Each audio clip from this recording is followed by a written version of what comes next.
Convainc-moi, ce matin, d'Eden, la Société béninoise d'énergie électrique applique désormais une nouvelle tarification pour le prix du kilowattheure ce mois de janvier 2021.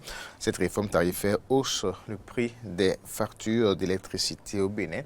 C'est une décision donc approuvée depuis juillet 2020. Mais qu'en est-il concrètement et quelle est la réaction des associations de consommateurs à propos donc de cette augmentation du kilowatt au Bénin? Nous allons en parler dans ce court plateau de Convainc-moi avec Robin Akromessi, le président de l'association La Voix des consommateurs. Monsieur Akromessi, bonjour.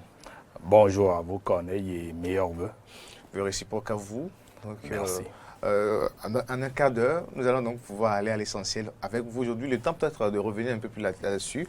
La priorité aujourd'hui pour nous donc étant donc de faire suivre à nos téléspectateurs la retransmission de la cérémonie de vœux au chef de l'État. Ça va être tout à l'heure à partir de 9h. Monsieur Akromessi, de quoi il est réellement question? Vous me permettez de souhaiter mes meilleurs vœux à tous nos concitoyens consommateurs et au chef de l'État aussi, puisqu'il est en train de nous souhaiter les vœux. Et en fait, ça fait le combat que nous menions depuis 2019. Vers la fin de l'année déjà, nous avions été confrontés à ce processus enclenché par la SB2E et par l'ARE, l'autorité de régulation de l'électricité, pour en fait augmenter les coûts de l'électricité au motif que la SB2E se porterait mal et qu'il faille rehausser les coûts du kilowattheure pour qu'on puisse amortir les gaps. Et pour nous, nous avions été contre. Nous avions fait un tableau de bord assez clair pour l'ARE et pour la SB2E, ainsi bien que pour le gouvernement, pour signifier combien cela aurait un impact très négatif sur la vie du consommateur, sur les paniers de la ménagère. Mais cette décision a été prise. Le gouvernement a pris un décret. Il y a eu quelques actions de soulagement, ce qui a fait qu'en 2020, les tarifs n'ont pas été appliqués vraiment. L'État a consenti de prendre en charge les gaps.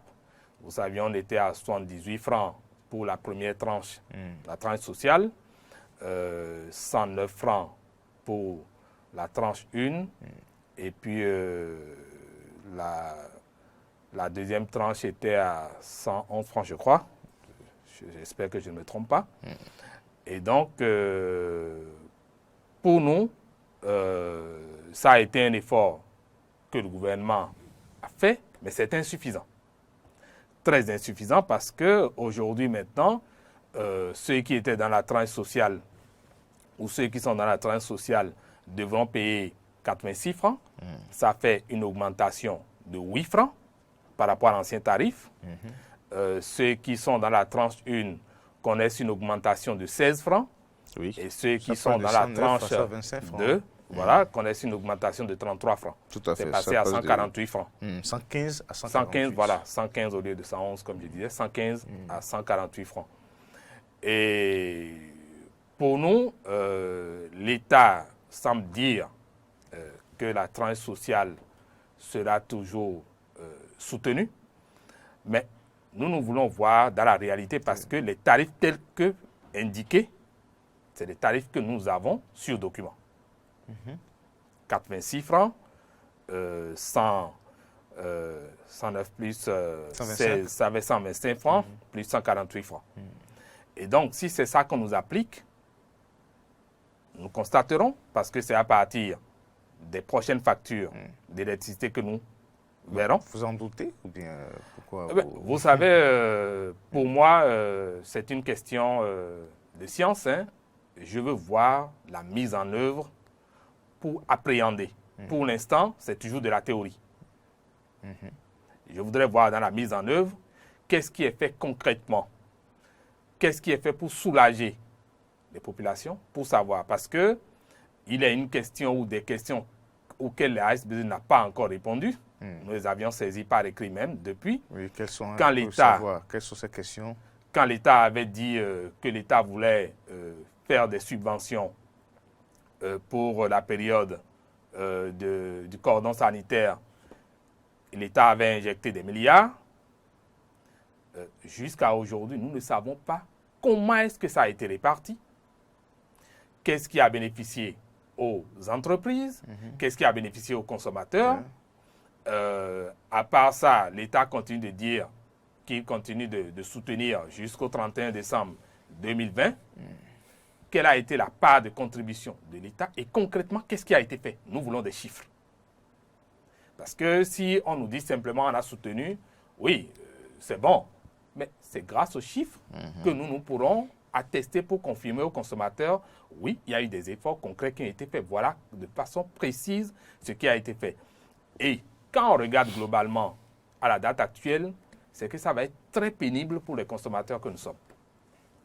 Très pénible parce que tout le monde sait déjà que notre pouvoir d'achat n'a pas augmenté. Il était au plus mal. Maintenant, si vous n'avez pas votre salaire qui a augmenté et que vous devez payer des charges extra, des charges supplémentaires, vous imaginez ce que ça va devenir. Vous irez trouver ce complément-là où? Ce gap dans vos dépenses, vous allez trouver ça où? Le moment n'est-il pas bien choisi selon vous pour passer à cette nouvelle tarification? Non, moi j'aurais souhaité que l'économie se porte mieux. Peut-être que le ministre des Finances nous dira que l'économie se porte mieux. Peut-être au niveau du budget de l'État, mais au niveau du consommateur, ce n'est pas encore le cas. Et donc, tant que nous, on n'aura pas senti dans le panier de la ménagère que nous avons assez de ressources, que l'économie est plus fluide, que l'argent circule véritablement, encore que moi, il ne fait pas de différence entre l'argent qui peut être un billet sale ou un billet propre, je ne fais pas la différence, mais pour moi, c'est que l'argent devrait pouvoir circuler dans une économie, de sorte que chacun constate que ses affaires tournent régulièrement, qu'il a assez de ressources. Mais le pire, je dis, même si on soulageait les gens de la tranche sociale, nous allons tous sur le même marché. C'est-à-dire que ces personnes qui sont un peu fragiles, et nous, ou globalement les gens qui ont peut-être un peu de ressources pour avoir des revenus modestes ou plus, nous allons sur un marché où, lorsque l'électricité, le prix de l'électricité a augmenté, tous les producteurs l'impactent systématiquement sur de nouveaux produits. Il n'y a rien à faire. Et toutes les chaînes de valeur qui suivent, toutes mes excuses, toutes les chaînes de valeur qui suivent, malheureusement, connaissent une situation de dégringolade, c'est-à-dire les coûts augmentent et puis finalement, c'est le consommateur qui va payer en dernier lieu. Donc c'est comme si ça impacte doublement. Parce oui, que ça les impacte consommateurs, doublement. Ils payent l'augmentation. Déjà de leur poche, du kilowattheure. Probablement ce que cela sur génère le marché, ça va faire encore une augmentation. Et donc, pour nous, nous nous sommes dit, c'est un nouveau chantier qui s'ouvre. Nous devrions pouvoir renégocier avec le gouvernement, parce que c'est le gouvernement qui, en dernier mot, entérine la décision de l'arrêt. Il va falloir que, ensemble, tous les consommateurs, et nous devrions cesser de voir les associations de consommateurs comme juste des gendarmes ou bien des instances de justice qui sont là pour taper dessus et pour dire ouais, ça doit se passer comme ça, et puis par coup de baguette magique, ça va se réaliser. Non, ça ne fonctionne pas comme ça. Tous les consommateurs, ensemble, nous devrions trouver les moyens pour pouvoir échanger. Et au besoin, mettre la pression. Parce que la vie, c'est les rapports de force. Si le peuple qui a élu ses dirigeants est à même de dire à ses dirigeants à travers les moyens appropriés, légaux, légitimes, eh bien, ce que vous nous faites vivre, c'est difficile. Alors, nous ne pouvons pas avaler la pilule. D'accord, mais au niveau de la prestation ou de l'énergie qui est fournie, est-ce qu'il y aura d'amélioration ou on va toujours continuer avec les baisses de tension ou les problèmes de délaissage par endroit, des coupures par endroit? Bon, certaines zones ont connu des améliorations. Mais je ne peux pas vous faire une cartographie précise à la date d'aujourd'hui pour dire, voilà, telle et telle zone, de façon précise, ont vu la qualité de l'énergie s'améliorer. Certains consommateurs ont constaté parce que ça devrait rejaillir sur la qualité de l'énergie fournie. Exactement, exactement. Donc, ce que la SB2 devrait faire, par exemple, c'est à travers, je ne dirais pas un sondage, mais à travers une étude sommaire, nous faire montre de l'amélioration à travers une cartographie. un zonage, de la couverture, de la qualité aussi. Et de la qualité, pour la qualité du service. Et comme ça, le consommateur pourrait apprécier pour se dire, voilà, effectivement, il y a eu telle et telle amélioration, on est à tel taux de couverture ou d'amélioration de qualité de service. Et ça, au moins, ça peut réconforter encore un peu le consommateur. Mais lorsque ce n'est pas le cas et que nous sommes contraints de subir ces affres par rapport à la qualité de service, et bien malheureusement, nous ne pourrons pas admettre qu'on puisse continuer de nous faire augmenter les coûts parce que, vous savez, c'est un peu comme l'histoire de tu en as pris un, tu en prendras deux. Donc ça peut continuer, c'est ça. Mais nous avions déjà connu ça il y a 10 ans. On nous avait promis qu'il y aurait amélioration de la qualité de service. Mais nous continuons d'aller payer les factures en faisant le rang, avec les risques liés à la maladie de coronavirus aujourd'hui. Vous imaginez qu'il n'y ait pas une politique assez plus large de paiement électronique qui puisse nous permettre déjà, c'est seulement les gens qui ont les factures prépayées qui arrivent à s'en sortir avec ça.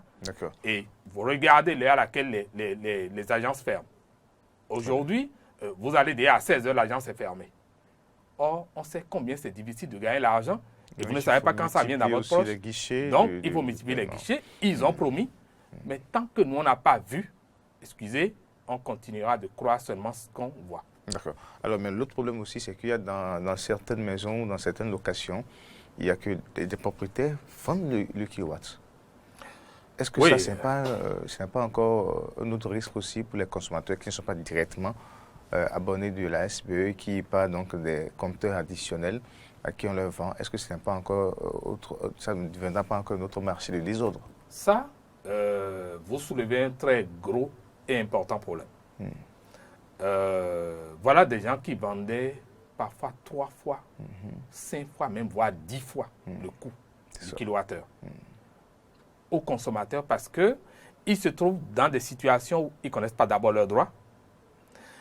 Le propriétaire de la maison a l'obligation de fournir un compteur de la SB2E à chaque abonné, de façon que chacun ait un branchement et puisse payer de façon autonome. Si ce n'est pas le cas, c'est qu'il n'a pas la possibilité d'être un promoteur immobilier et il ne peut pas louer.